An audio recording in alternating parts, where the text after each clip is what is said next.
Bapak Ibu Saudara yang terkasih, Shalom. Shalom. Sekali lagi Shalom. Shalom. Ya, puji Tuhan. Saudara, hari ini adalah minggu yang ketiga. Kita boleh ada dan semua ada dalam keadaan baik dan sehat. Ya, semua sehat? Amin. Apa kabarnya? Puji Tuhan, luar biasa, kabar baik. Yes, yes, yes. Haleluya. Beri kemuliaan yang paling meriah buat kita. Saudara yang terkasih, saya percaya kita semua dalam keadaan sukacita. Sebab ketika kita harus datang kepada Tuhan, kita harus datang dengan sukacita. Ya, dan firman Tuhan berkata bahwa orang yang bersukacita adalah orang yang mampu menanggung bebannya. Amin. Ya, itu firman Tuhan. Ya, orang yang bersukacita adalah orang yang mampu menanggung bebannya. Jadi orang kalau lemah letih lesu loyo, saudara bisa dipastikan, ya, jangankan ya mau berjalan, berdiri saja kadang-kadang tidak mampu. Oleh sebab itu, saudara yang terkasih, bersyukur kepada Tuhan. Hari ini kita boleh ada, hari ini kita boleh beribadah kepada Tuhan. Itu semua karena anugerah Tuhan yang luar biasa dalam hidup kita. Ya, puji Tuhan, kami juga bersyukur, berterima kasih kepada sidang jemaat Tuhan. Ya, kami boleh kembali dengan selamat dan puji Tuhan, saudara. Oleh-olehnya luar biasa, capek sekali. Beberapa hari saya merasakan hal yang kurang, ya, luar biasa memang.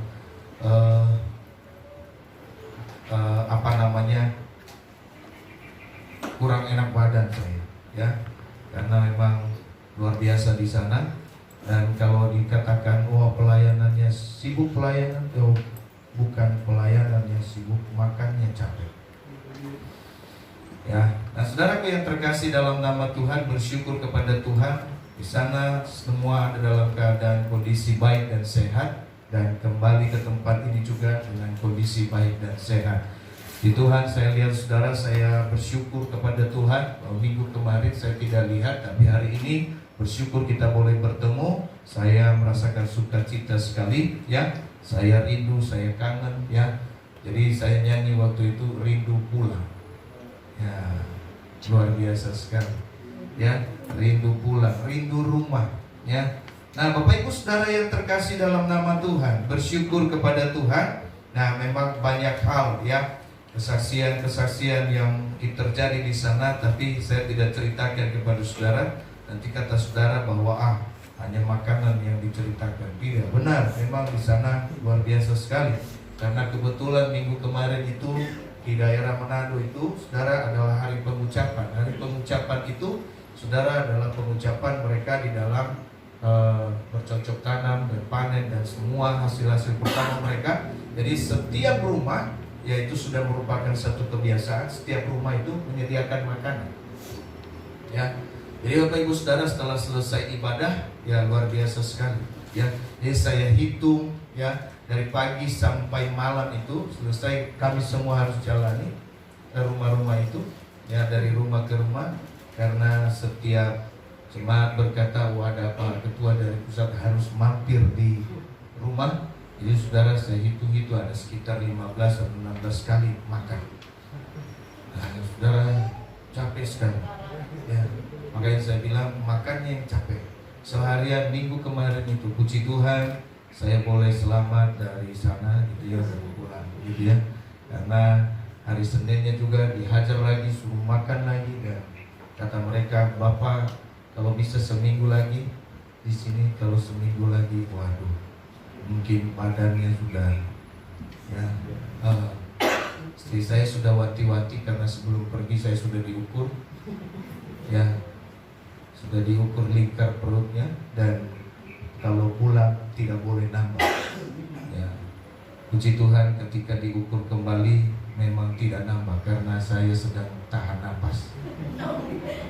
Puji Tuhan. Dan saudara yang terkasih, itu satu kesaksian dan itu satu, saya berkata bahwa itu adalah satu anugerah. Saudara, apa yang tidak pernah kita pikirkan, apa yang tidak pernah terlintas, Tuhan itu luar biasa sekali. Kita tidak pernah bermimpi bagaimana ke sana dan kemari, tetapi itulah yang Tuhan lakukan dalam hidup kita. Oleh sebab itu, ada satu hal yang saya sampaikan, bahwa kesetiaan kita kepada Tuhan, ketika kita tidak setia saja Tuhan setia, apalagi kalau kita setia, Tuhan itu lebih setia lagi. Jadi saudaraku yang terkasih dalam nama Tuhan, mari kita setia di dalam Tuhan. Tuhan akan memperlihatkan hal-hal yang besar bagi kita, ya. Itu anugerah Tuhan yang luar biasa. Nah, Bapak Ibu Saudara yang terkasih, mungkin itu satu kesaksian, tapi bukan satu kesaksian yang karena saya di sana itu ya banyak hal yang kita lakukan, tapi saudara, itu yang paling berkesan buat saya gitu ya. Di sana sarapan, ya, mereka bilang kita sarapan Pak, oke, saya sarapan. Kalau di sini sarapan nasi uduk selesai gitu ya. Saudara, sarapan, ketika saya diajak sarapan jam 10, saya sarapan, lalu kemudian bubur Manado ya. Lalu kemudian keluar jagung, keluar bakwan, keluar semua. Dan saya bilang ini bukan sarapan. Enggak, ini sarapan Pak. Oh ya udah, sarapan berarti ya harus kita habisin. Nah, saya merasa ini bukan sarapan. Ya. Jadi saudara yang terkasih, lalu kemudian itu jam 10, jam 1, jam setengah 2 dia bilang makan siang kita. Ya, makan siang. Jam setengah 4 ke tempat jemaat, katanya kita harus makan dulu. Lalu kemudian jam 4, jam 6 makan malam. Saudara, saya bilang ini ceritanya di mana? Ya, saya hanya teringat teman-teman yang ada ini. Ya, wah, kalau ada Suryadi ini nggak apa-apa kan gitu ya. Gitu, diajar Hafiz kan gitu. Ada Abang Daniel gitu ya. Pura-pura gak dengar. Puji Tuhan. Nah, suatu waktu pasti ya. Ya. Baik saudara yang terkasih, itu kesaksiannya. Bersyukur sama Tuhan. Saya hanya bersyukur boleh kembali tempat ini. Dan kemudian ketika saya kembali ke sini, capeknya luar biasa. Sakit saya sehari, 2 hari, 3 hari, saudara. Tapi saya juga harus ke Bogor mengikuti musda. Ya. Lalu kembali dari musda sakit lagi. Waduh, luar biasa sekali ya. Karena kekenyangan, akhirnya harus alami yang tidak mengenakan di perut. Tapi puji Tuhan, hari ini Tuhan tuh luar biasa ya. Mulai kemarin dan hari ini ya, Tuhan berikan kesehatan yang luar biasa. Puji Tuhan, terima kasih sekali lagi atas setiap doa kita. Nah, Bapak Ibu Saudara, kita sampai di minggu ketiga ini, kita masih tetap belajar tentang kekuatan doa. Ya, minggu kemarin saya mengikuti ibadah meskipun hanya setengah, gitu ya, karena di sana juga mulai ibadah. Nah, saudara, saya ikutin, lalu kemudian ya kita belajar tentang doa. Ya, berdoa, tetaplah berdoa. Nah, firman Tuhan berkata bagi kita, kekuatan doa. Doa adalah sesuatu hal yang sangat penting.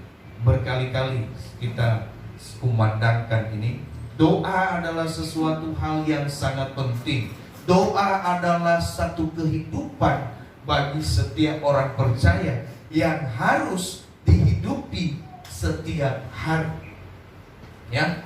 Ibaratnya saudaraku yang terkasih, ya, banyak hal yang diumpamakan, ya, dan sering sekali saudara orang percaya berkata bahwa doa adalah nafas. Jadi saudara yang terkasih, doa itu sangat penting dan tidak boleh diabaikan.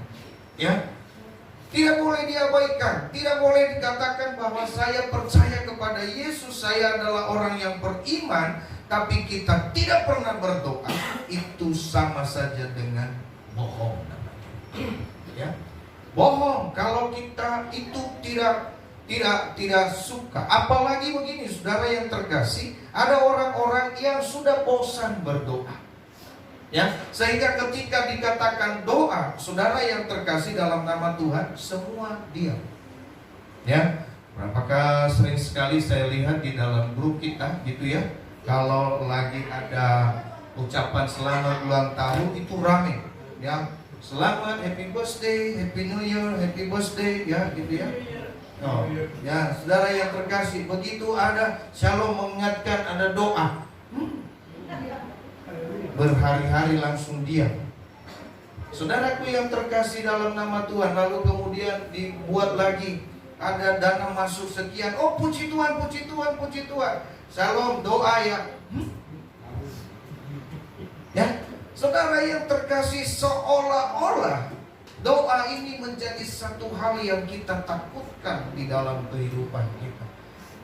Saya kurang tahu, tapi serasanya bahwa doa ini tidak lagi menjadi satu prioritas di dalam kehidupan kita.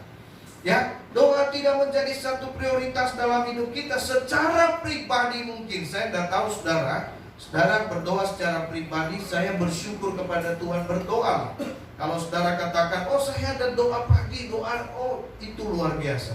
Puji Tuhan, tingkatkan. Tapi saudaraku yang terkasih, doa ini harus menjadi satu prioritas. Oleh sebab itu gereja Tuhan juga menyediakan tempat untuk kita berdoa, supaya kita bisa berdoa bersama-sama. Seperti yang saya sampaikan kemarin di minggu awal, saudara yang terkasih, ya, di dalam doa bersama, disitulah Tuhan mengadakan mujizat demi mujizat terjadi. Coba bayangkan saudara yang terkasih, ketika saudara berdoa sendiri di rumah, lalu terjadi manifestasi, saudara gelepar ke sini, gelepar ke sana, siapa yang pegang saudara? Ada yang pernah seperti itu? Tapi kita lihat kesembuhan terjadi, ya, pemulihan terjadi ketika kita ada doa bersama. Ini yang sangat penting kita alami dalam hidup kita. Jadi kita tidak boleh anggap bahwa doa, ada satu kebenaran firman Tuhan berkata, barang siapa yang meremehkan firman, celakalah dia. Saudara, firman, ya, doa ini adalah satu kebenaran firman Tuhan. Dia berkata tetaplah berdoa. Nah, kalau kita tidak hidupi doa dalam hidup kita, maka kita adalah orang yang berdosa. Ya, itu firman Tuhan.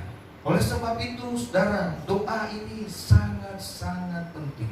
Bahkan mungkin ada orang yang datang berdoa, lalu temannya datang berdoa, dia bilang, udah jangan doa dulu lah, ya, besok masih ada doa, ya, kita nongkrong dulu, kita cerita dulu, doa mah nanti aja. Saudara, harusnya ini menjadi prioritas dalam hidup kita. Mari kita sama-sama dulu baca kebenaran firman Tuhan. Mari buka Matius.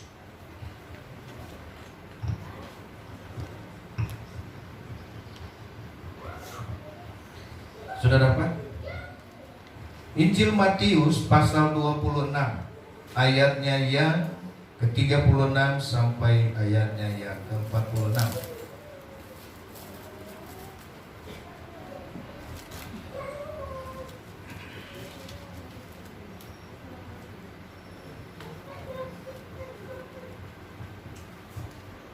Sudah dapat? Kita baca secara bergantian. Kalau ada yang tidak bawa Alkitab, di atas di depan juga boleh baca, ya. Tapi kalau tidak kelihatan, ya boleh lihat Alkitab saudara. Ya, firman Tuhan demikianlah di Taman Getsemani. Maka sampailah Yesus bersama murid-muridnya di suatu tempat yang bernama Getsemani. Lalu ia berkata kepada murid-muridnya, duduklah di sini, sementara aku pergi ke sana untuk berdoa.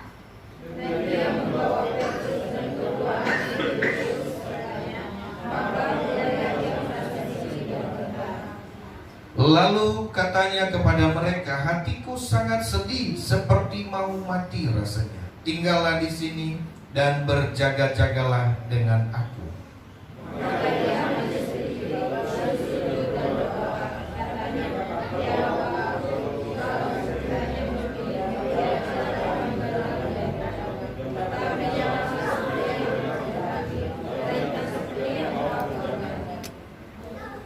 Saudara yang terkasih, setelah itu ia kembali kepada murid-muridnya itu dan mendapati mereka sedang tidur, dan ia berkata kepada Petrus, "Tidakkah kamu sanggup berjaga-jaga 1 jam saja denganku?"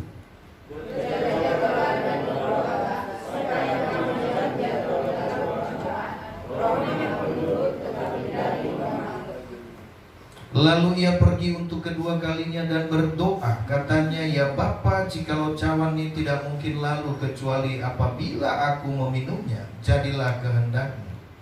Dan ketika ia kembali pula, ia mendapati mereka sedang tidur, sebab mata mereka sudah berat.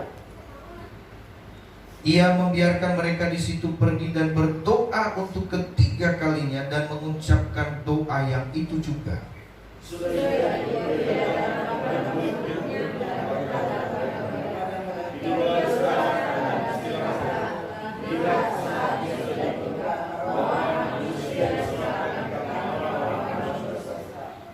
Haleluya. Ya, bangunlah, marilah kita pergi. Dia yang menyerahkan aku sudah dekat. Amin. Saudaraku yang terkasih, kita mengambil satu kebenaran firman Tuhan ya, menjadi ayat daripada firman Tuhan yang kita baca adalah ayat 41. Firman Tuhan berkata, kita sama-sama katakan, "Berjaga-jagalah dan berdoalah supaya kamu jangan jatuh ke dalam pencobaan. Roh memang penurut, tapi daging lemah." Ya, saudara yang terkasih, berjaga-jagalah dan berdoalah supaya kamu jangan jatuh ke dalam pencobaan. Roh memang penurut, tetapi daging lemah. Saudara, kita melihat taman Getsemani, Yesus datang berdoa kepada Tuhan. Ya, sebelum ia menghadapi segala sesuatu, karena apa? Tuhan tahu ia akan menghadapi masa-masa yang sulit dalam hidupnya, masa-masa yang orang tidak akan mau mengalami hal tersebut. Saudaraku yang terkasih, lalu kemudian dia datang kepada Tuhan, dia datang kepada Allah. Saudara, Alkitab mencatat 3 kali ia datang untuk berdoa. Artinya saudara, ini sesuatu hal yang penting, ini sesuatu hal yang sangat mungkin, tidak mungkin akan setiap orang mau untuk mengalaminya. Karena ia akan mengalami penderitaan yang begitu dahsyat. Oleh sebab itu ia datang 3 kali dengan doa yang sama. Saudaraku yang terkasih dalam nama Tuhan, ya, ini adalah sebuah perjalanan yang dihadapi ketika Yesus itu yang akan menghadapi perjalanannya, penghukumannya, menyerahkan sampai ia mati di kayu salib. Kita lihat Bapak Ibu Saudara, betapa berat penderitaan yang dialami oleh Tuhan, tetapi oleh karena doa yang dipanjatkannya kepada Tuhan, itulah yang memberikan dia kekuatan. Siapa manusia yang tahan? Siapa orang yang bisa mampu mengalami satu penderitaan yang begitu luar biasa? Tetapi saudaraku yang terkasih, Yesus memberikan sebuah teladan bagi kita, bahwa apapun dalam kehidupan ini, kita tidak tahu apa yang akan kita hadapi di masa-masa yang akan datang. Oleh sebab itu firman Tuhan katakan kepada kita, doa adalah sesuatu hal yang terpenting. Saudara, murid-muridnya tidak lihat sesuatu hal yang penting ketika Yesus berdoa. Ya, ketika Yesus datang berdoa, mereka hanya apa? Tidur, saudara yang terkasih. Ya, ketika Yesus datang berdoa kepada Tuhan, saudara yang terkasih, mereka tertidur. Lalu Yesus datang kembali. Dia berkata, "Tidak sanggupkah kamu berjaga-jaga 1 jam saja denganku?" Bapak Ibu Saudara yang terkasih, apa makna yang terkandung di dalam hal ini? Ada banyak orang yang sangat-sangat, Bapak Ibu Saudara, yang sangat-sangat mengira bahwa apa yang ketika kita datang kepada Tuhan, itu adalah sesuatu hal yang sangat menyita waktu. Ya, Bapak Ibu Saudara yang terkasih, ya, terkadang ibadah kita, ibadah bukanlah menjadi prioritas kita di hadapan Tuhan. Padahal ibadah itu adalah sesuatu hal yang paling penting dalam hidup kita. Namun terkadang kita mengabaikan hal ini. Ya, firman Tuhan jelas berkata bahwa ibadah itu berguna. Latihan badani, Bapak Ibu Saudara, itu terbatas gunanya. Ya, latihan badani terbatas gunanya. Tapi ada orang-orang yang, Bapak Ibu Saudara, yang memiliki jadwal-jadwal tertentu untuk latihan. Dan jadwal-jadwal tertentu untuk latihan itu tidak boleh, ya, tidak boleh tidak. Di jadwal-jadwal tertentu dia tidak boleh diganggu. Bahkan di jadwal-jadwal tertentu, saudara, ada orang-orang yang rela ketika jadwal itu bertepatan dengan ibadah. Bapak Ibu Saudara, dia rela mengorbankan ibadah ketimbang jadwal olahraganya ini harus dilepas.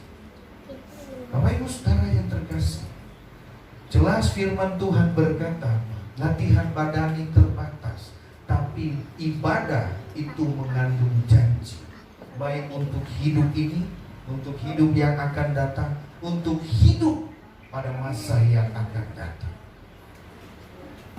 Oleh sebab itu, saudara yang terkasih dalam nama Tuhan, ya, ini adalah satu kebenaran firman Tuhan yang kita baca hari ini. Saudara, dia berkata kepada muridnya, tidak sanggupkah engkau berjaga-jaga 1 jam saja?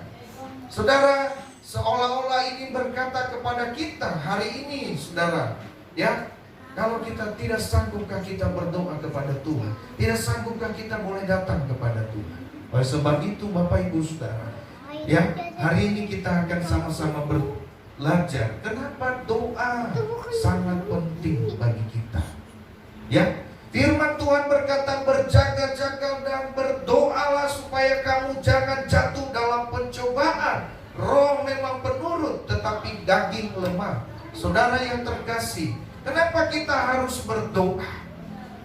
Ya, karena pertama, doa itu mampu membentengi kita. Ingat, di awal saya sudah katakan, membentengi kita untuk kita terhindar dari masalah. Saudara yang terkasih, ya, doa penting bagi setiap orang, ya, karena doa itu adalah satu benteng bagi kita untuk kita bisa, ya, berlindung di dalam kuatan Tuhan. Ya, saudara yang terkasih, kita lihat, saudara, berdoa, berjaga-jaga dan berdoalah supaya kamu jangan jatuh dalam pencobaan. Roh memang penurut, tetapi daging lemah. Saudara, kita berdoa. Nah ini, ya, kita berdoa. Kenapa? Karena manusia ini adalah manusia yang lemah. Amin. Siapa yang katakan bahwa saya kuat? Kita ini manusia lemah. Kalau kita tidak pernah berdoa, kita ini adalah orang yang sombong. Kenapa? Karena kita menganggap diri kita betul? Kita nggak pernah berdoa sama Tuhan. Kita nggak pernah berdoa kepada Tuhan, menandakan bahwa kita ini adalah orang yang hebat, yang tidak perlu Tuhan dalam hidup. Sementara kodratnya firman Tuhan bilang manusia adalah manusia yang lemah. Kita ini lemah. Oleh karena ini kita lemah, saudara, maka kita harus butuh doa di dalam hidup ini. Apa saja bisa. Saudara yang terkasih, manusia ini gampang jatuh dalam dosa. Ya, manusia ini terlalu gampang. Tidak jatuh di dalam kekuasaan, tidak jatuh di dalam jabatan, tidak jatuh dalam kekayaan, harta, jatuh, ya, jatuh lagi sesat, ya, harta, tahta dan wanita. Itu jelas. Saudara, kita boleh katakan kita kuat. Saya nggak menginginkan jabatan. Oke, ya, kita boleh kuat. Oh, saya nggak menginginkan harta, saudara. Tapi terkadang-kadang, saudara, ya, ada orang-orang juga yang jatuh oleh karena wanita. Ada banyak, tidak sedikit, saudaraku yang terkasih dalam nama Tuhan, ya, hamba-hamba Tuhan. Ada banyak juga hamba Tuhan, tidak boleh kita pungkiri, ya, jemaat Tuhan. Bapak Ibu saudaraku yang terkasih dalam nama Tuhan, jatuh di dalam dosa itu, ya. Oleh sebab itu saudaraku yang terkasih dalam nama Tuhan, karena ini adalah satu kelemahan daripada setiap kita, kita harus berdoa. Jangan katakan bahwa hanya laki-laki saja yang gampang jatuh ke dalam dosa, ya. Lihat wanita jatuh, saudaraku yang terkasih, wanita juga gampang. Lihat laki-laki, lihat cowok yang ganteng, kelepak. Ya. Ini bisa terjadi, kenapa? Karena kita lemah. Oleh sebab itu kita butuh doa. Jadi doa itu menandakan bahwa ada satu hal, menandakan bahwa kita ini adalah orang yang lemah di hadapan Tuhan. Ya, itulah sebabnya dikatakan bahwa roh memang penurut tapi daging lemah. Saudara, kadang-kadang roh kita nurut, saya mau ibadah, tapi rasanya malas gerak, betul? Ya, udah mager. Ya, kalau sudah di tempat tidur itu saudara yang terkasih, ya, ada ibadah ya, ada konser, aduh, tapi udahlah, akhirnya pulas.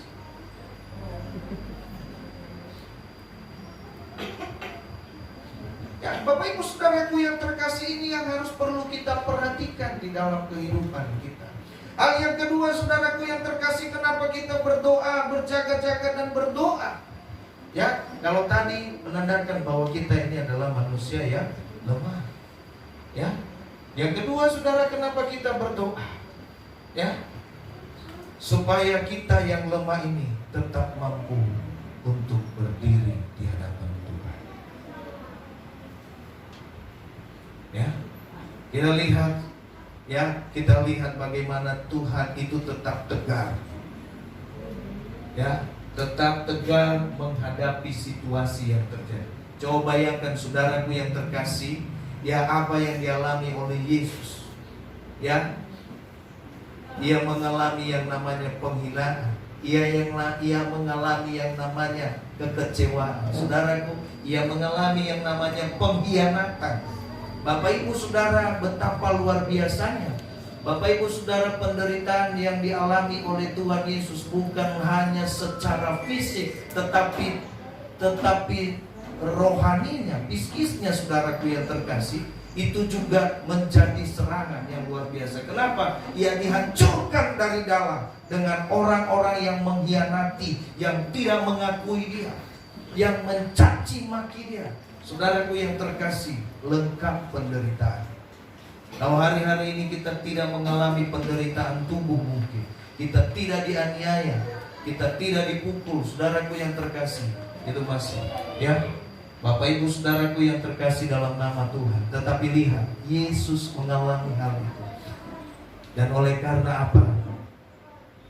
Ia berdoa kepada Tuhan, maka ia tetap berdiri tetap sampai akhir. Oleh sebab itu Bapak Ibu saudaraku yang terkasih, ya, berjaga-jaga dan berdoa supaya kita mampu tetap berdiri sampai akhir dalam hidup kita. Kenapa? Karena saudara yang terkasih, kita tidak tahu apa yang kita alami. Penderitaan bisa saja mengubah iman kita kepada Tuhan. Ada banyak orang-orang Bapak Ibu Saudara tidak suka mengalami yang namanya penderitaan. Dan memang siapa yang suka mengalami penderitaan? Tapi saudara, adakah penderitaan itu kita undang di dalam hidup kita? Adakah kita mau supaya ia ada dalam hidup kita? Tidak.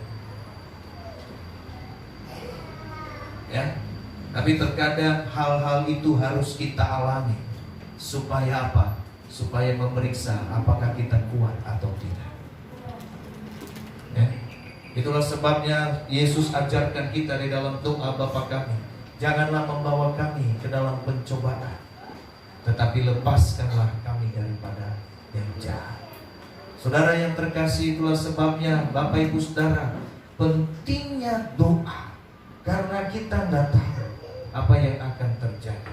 Tapi ketika kita berdoa, itu akan menguatkan kita, akan memampukan kita menghadapi situasi yang kita akan hadapi. Ya, mungkin ada orang-orang yang akan mengecewakan kita. Mungkin ada orang-orang yang akan membicarakan kita di belakang. Mungkin akan ada orang-orang yang akan mengkhianati, bahkan merencanakan ketidakbaikan untuk kita. Tapi saudaraku yang terkasih, saya mau sampaikan bahwa ketika kita hidup dalam doa, maka kita akan tetap berdiri teguh. Seperti nyanyian tadi, ya, ku kan berdiri di tengah badai, ya, dengan kekuatan yang kau berikan. Sampai kapanpun ku kan bertahan, karena Yesus selalu menopang hidupku. Wow. Saudara yang terkasih, jadi ketika mengalami hal-hal yang sebegitu besar, sebegitu berat dalam hidup kita, ya, karena gini, Tuhan tidak menjanjikan kita hidup ini luar biasa. Hidup ini adalah bahagia, nyaman, tentram. Tidak, saudara. Kalau begitu Yesus tidak perlu disalib buat kita. Ya. Tetapi Yesus berkata, barang siapa yang mau mengikut aku, pikulah salib. Ya. Kita punya salib masing-masing. Oleh sebab itu Bapak Ibu Saudara, untuk kita kuat pikul salib itu, Bapak Ibu Saudara, kita harus menghidupi doa dalam hidup kita. Dari doa yang kita lihat, dari doa yang kita hidupi, kita akan melihat kekuatan doa yang dahsyat, yang akan memberikan kita, pertama tadi apa? Apa yang pertama? Memberikan kita pengertian bahwa kita ini adalah orang yang lemah.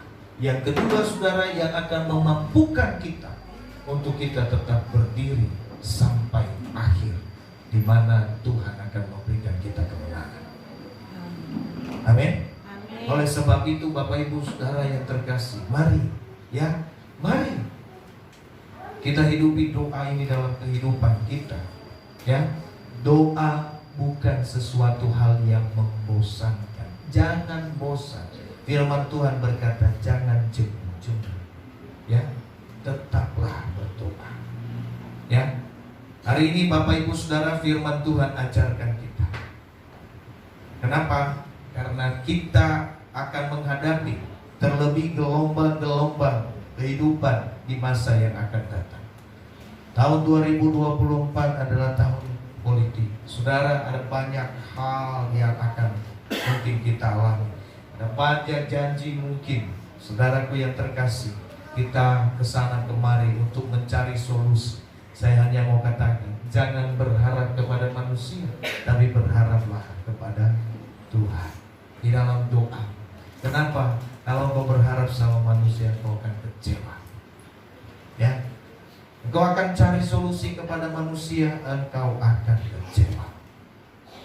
Karena manusia tidak bisa memberikan satu solusi yang sempurna. Hanya Tuhan yang sempurna. Oleh sebab itu, hidupi doa ini supaya kita peka apa yang akan Tuhan lakukan dalam hidup kita.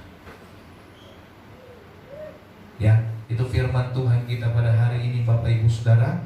firman Tuhan ini biarlah menjadi sesuatu yang tertanam dalam hati kita untuk kita hidupkan doa di dalam hidup kita. Sebab ketika kita hidupkan doa ini, saudara, kekuatannya akan mampu menyadarkan kita bahwa kita adalah orang yang lemah. Kita bukan orang yang kuat di hadapan Tuhan.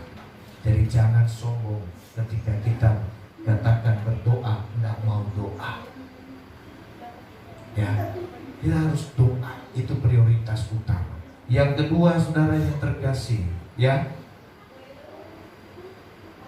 doa, kekuatan doa itu akan memampukan kita tetap berdiri meskipun penderitaan, sengsara yang kita alami. Tuhan akan tetap menopang hidup kita. Amin. Bapak Ibu Saudara, itu firman Tuhan kita pada hari ini. Dan berdoa, saya juga sampaikan kepada kita Bapak Ibu Saudara yang terkasih, kita terus berdoa, kita terus topang dalam doa untuk